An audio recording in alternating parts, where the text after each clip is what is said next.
para trazer mais expectativas em relação, né, a essa decisão do Copom, a gente conversa agora com o Sérgio Machado, que é sócio-gestor da MAG Investimentos, que já está aqui comigo. Sérgio, muito bom dia para você, bem-vindo sempre aqui, meu querido, à nossa programação. Bom dia, muito obrigado mais uma vez pela oportunidade. Sérgio, é sempre Hoje é bom. um dia que o mundo está em chamas, né? Impressionante. Pois é, né? Inclusive lá fora também, tudo já, as ações caindo, mas vamos dar uma olhada aqui para essa questão da Selic. Vamos lá. O Uhum. mercado dá como praticamente certa a Selic em 15% nessa decisão do Copom para amanhã. O que deve pesar mais nessa decisão? Risco fiscal doméstico, que nunca deixou de ser observado nos comunicados, se a gente para poder analisar os últimos comunicados, ou o ambiente externo, com juros ainda elevados, por mais que a gente já tenha começado esse início de ciclo de cortes lá nos Estados Unidos, o que deve pesar mais nessa decisão de agora do Copom em manutenção de juros, pelo menos é o que é amplamente aguardado pelo mercado, Sérgio? Realmente, eu acho que já algumas reuniões que a gente tem tido uma unanimidade quase nas expectativas do mercado, né? Porque, de alguma forma, a gente foi um processo lento, né? Porque o problema fiscal é uma realidade e a inflação vinha renitente, né? Até mais recentemente, e agora, de alguma forma, as expectativas futuras estão convergindo. Você pontuou bem, né? A gente tem tido uma queda constante das expectativas de inflação, já trabalhando próximo da meta, né? Então, de alguma forma, até se você olhar nesse sentido, você tem um prêmio brutal, né? Porque uma coisa a gente estava trabalhando com 6% até de expectativa, com uma taxa de 15 já era uma taxa de quase 9% real. Agora, com expectativa de 13, você já passa dos 10, né? Chega a 11%, o que é um número extremamente forte, né? Mas, de alguma forma, por que desse número forte a gente sabe, né? De um lado, você tem um fiscal que não é só o problema do fiscal em si, né? Aquela coisa de aumentar o percentual em relação ao PIB já na casa de 80, mas muito mais você vê um esforço do Banco Central em manter uma taxa de juros mais depressiva, né? E, do outro lado, você tendo o executivo mantendo uma política de bolsos abertos, né? Então, é aquela história, não adianta você tentar conter a enxurrada se a torneira é aberta com muito mais força do outro lado. Mas eu acho que, então, como a gente falou, né, tem uma percepção meio unânime de que não vai ser feito nada. A gente está muito mais numa zona de semântica, né? Ele vai tirar alguns parágrafos, né? Tem um parágrafo que é muito importante, que é aquela história: o comitê não hesitará em retomar o ciclo de ajuste, né? Isso que era uma postura bem firme do Banco Central. O mercado está esperando que que saia esse parágrafo, né? E fique, né, migrando do que se falava antes da interrupção das aulas para manutenção por um período relativamente longo de tempo. Aí, esse período longo é que começa a ter o problema da semântica, né? Já tem gente que acha que, dados vamos dizer, os indicativos de nível de atividade, de nível de emprego e de preços, você já poderia ter uma queda a partir de dezembro, inclusive, os mais aflitos, né? Tem outras casas grandes que já falam em janeiro. Nós estamos numa linha assim mais, nossa equipe econômica, mais de acreditar em março ou abril, né? Então, a diferença está muito nessa. Então, por isso que a leitura da ata vai ser muito importante nesse caso, é quando eu falar da semântica. Porque isso daí, ao analisar, vamos dizer, ele deve tirar esse parágrafo, né, o maldito parágrafo de posso aumentar se for preciso, para uma coisa de uma manutenção, e aí o nome do jogo vai ser qual é o prazo dessa manutenção, né? Então, nós, assim, do nosso lado, a gente acredita que no ano acabe por volta de 12%, do ano de 26, né? 25% manutenção. Não achamos que vai mexer em dezembro, né? A gente acha que ainda é um pouco cedo. E tem que tomar também um cuidado, que é o seguinte, eventualmente um corte um pouco, né, prematuro, se lembra que tem uma leitura política. Se houver no mercado uma percepção de que o Banco Central eventualmente embarque numa postura mais política, isso pode ser um desastre, né?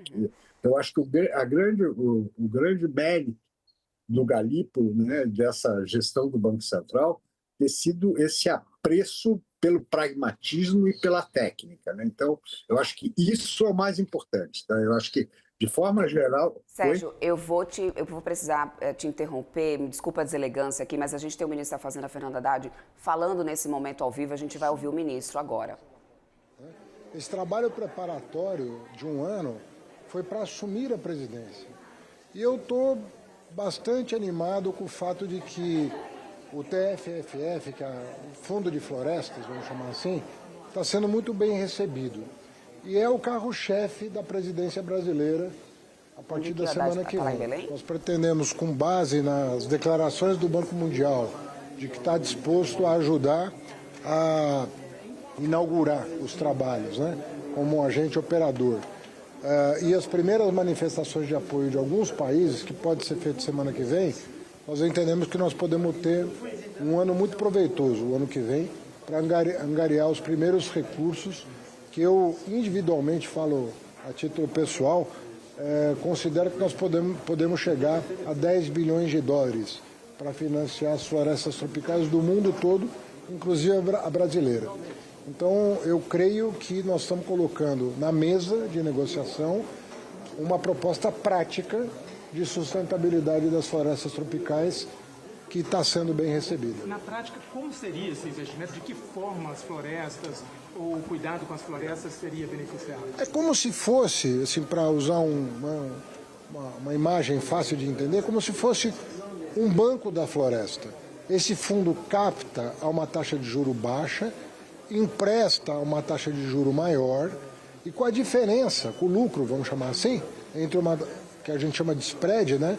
A diferença de taxas de juro, você remunera por hectare as florestas tropicais dos países aderentes à proposta de combater o desmatamento, zerar o desmatamento. Esse dinheiro vai para quem protege as florestas? Esse dinheiro vai para países que têm florestas tropicais e que estão mantendo as suas florestas com um desmatamento não superior a 0,5% ao ano, mas que tende a zero, tem que tender a zero. O Brasil sugeriu 1,3 tri de investimento anual.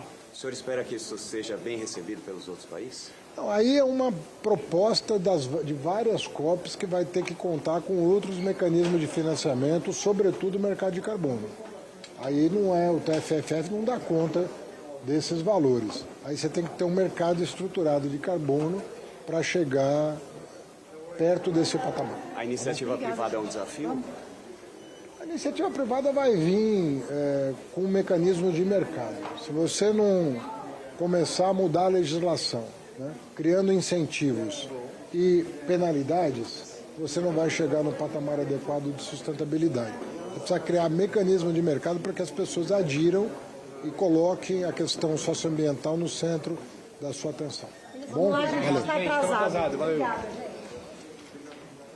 Ministro da Fazenda, então, Fernando Haddad, chegando aí em evento COP30, a gente tem uma agenda extensa essa semana, né, acontecendo tanto no Rio de Janeiro, aqui em São Paulo, acontecendo aí eventos hoje, contando com a presença do ministro da Fazenda, Fernando Haddad, falando sobre propostas de financiamento, inclusive, e do quanto que isso pode atrair ou não a iniciativa privada nesse momento. O ministro da Fazenda que vai participar de evento, ao longo do dia a gente vai trazendo aí os destaques, né, de possíveis falas do ministro da Fazenda ao longo da nossa programação. A gente volta a conversar aqui com o Sérgio Machado, sócio-gestor da MAG Investimentos, que está aqui com a gente trazendo as expectativas para o Copom, penúltima reunião do ano do Comitê de Política Monetária do Banco Central, que começa hoje, com a decisão sendo divulgada amanhã. E antes a gente partir aqui para o ministro, nessa minha interrupção aqui de última hora, Sérgio, para você, a gente estava falando um pouco sobre, inclusive, a condução, né, da comunicação do Banco Central, que você vinha pontuando como sendo importante, essa postura, inclusive, mais conservadora que a gente tem tido por parte da gestão do Gabriel Galípolo. Pensando nessa questão do comunicado, o que o Copom precisa para poder... O que ele precisa sinalizar ou até mesmo não sinalizar para poder não alimentar apostas de corte prematuro? E aí eu te pergunto isso porque a gente tem, e aliás você já muito bem pontuou que um corte prematuro agora, pelo menos na visão de vocês, não é o que deve acontecer, mas a gente já tem muitas projeções esperando até já corte a partir de janeiro, né? E, obviamente, toda e qualquer decisão prematura tem um impacto significativo. Então, o tom desse comunicado e a credibilidade que a gente tem tido em relação, atrelada a essa questão da comunicação, que tem sido bastante analisado nos últimos meses, principalmente a questão de ter mais claramente o encaminhamento, os próximos passos do Banco Central ou não. Então, pensando nisso, pensando nessa clareza, nessa transparência de comunicação, de previsibilidade ou falta de previsibilidade, o que você acha que deve ser incluído ou até mesmo retirado para evitar projeções prematuras, Sérgio? Eu acho que o primeiro passo seria realmente esse que está todo mundo esperando, né? Isso aí não vai ser nenhuma surpresa, ao contrário, se não viesse, aí é capaz de dar uma correria e tirar um pedaço do bom humor que já tá precificado. O que ele tem que fazer é o seguinte, ele tem que justificar as decisões na ata, né? A ata, ela é um livro, né, onde você ali tem uma análise de todas as variáveis, quais são, né, no balanço de risco, quais são as simetrias para alta, as simetrias para baixa, né? Então, se ele conseguir, de forma, né, consistente, né, alimentar a decisão dele, né, embasar a decisão dele, isso gera um conforto. E eu acho que, de alguma forma, ou seja, os mais otimistas entendem que ele pode baixar até em dezembro. Os mais pragmáticos acham que seria no primeiro trimestre. E os mais conservadores, tem gente que acha que não devia continuar o ano todo, porque ainda, apesar da convergência das expectativas, você teria que realmente, né, confirmar que essas expectativas se tornando realidade, você teria um comportamento mais benigno ao longo do tempo. Então, eu acho que é muito importante isso. Você tem hoje uma divisão, tá certo? Mas você vê que a diferença mesmo, ela é um trimestre, um quadrimestre no máximo. Está entre os mais otimistas e os mais pragmáticos. Então, transitar nesse meio tá fácil. Tá fácil, não tá difícil, não. Então, justamente, o que ele tem é que continuar embasando. Eu acho que é esse que é o segredo. Se ele continuar embasando as decisões dele, tudo bem. O que você não pode é isso. Porque tem sempre aquele medo, né, do ano eleitoral de que, né, alguma concessão pudesse ser feita. Uhum. Então, eu acho que isso aí seria muito ruim. Tá. Mas, Sérgio, por enquanto, não parece. Eu quero pegar o gancho que você traz essa questão do ano eleitoral, porque a gente tem um momento de muita preocupação e muita cautela. Não só esse momento, a gente já vem arrastando com isso, dessa preocupação, dessa linha tênue que a gente tem visto em relação ao cenário fiscal brasileiro. Em contrapartida, a gente tem, inclusive, pautas importantes sendo aprovadas em Brasília, como, por exemplo, a gente acabou de ter a aprovação, né, da retirada do arcabouço de gastos com defesa, e tudo isso vai contribuindo. Temos agora a pauta do aumento da isenção do imposto de renda, que também está sendo encaminhado, proposta de governo desde campanha, mas que obviamente também tem impacto e precisa de uma compensação, enfim. São pautas que vêm no momento em que a gente já tem um cenário fiscal bastante delicado, o arcabouço comprometido com muitas despesas sendo retirado desse arcabouço. Por que eu coloco isso aqui na nossa conversa? O cenário fiscal tem sido pontuado pelo Banco Central, mas, na sua visão, ele tem sido pontuado da maneira como merece espaço, ou a gente pode ver, a partir de agora, com mais pautas surgindo fora do arcabouço, um surgimento de maior atenção para esse cenário fiscal. E aí, eu quero uma análise tua, principalmente porque, do outro lado, a gente vê o Ibovespa, por exemplo, surfando numa onda de recordes.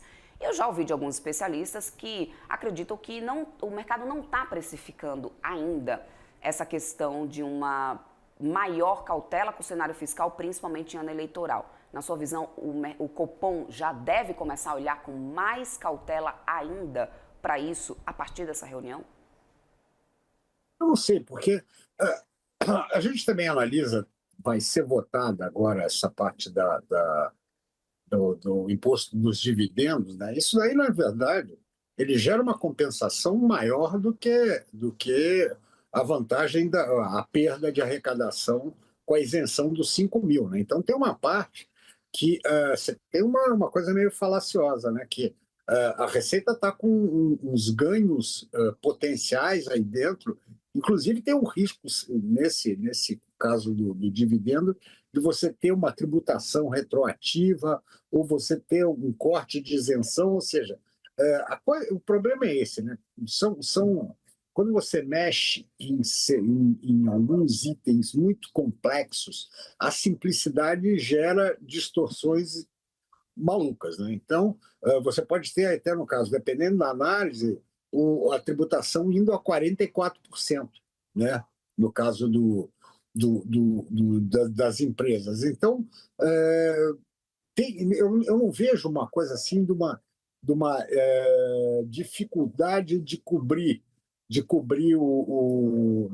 as obrigações.